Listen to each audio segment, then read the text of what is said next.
Your iPhone feels safe in your hand, but it can expose you to deadly risks without you ever noticing.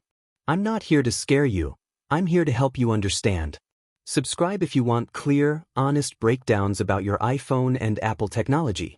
Every single day, it collects your location, movement, habits, and personal data through apps, permissions, sensors, and iOS features most people never review.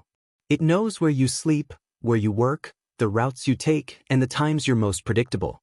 The real danger isn't the phone itself, it's the information it creates about you.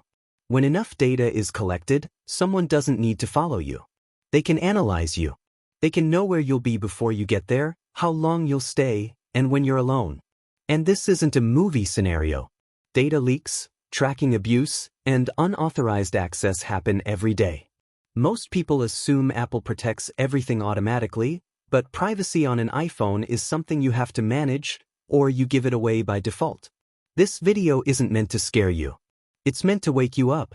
Because once you understand what your iPhone is tracking and how that data can be misused, you gain back control. Awareness is the first layer of protection.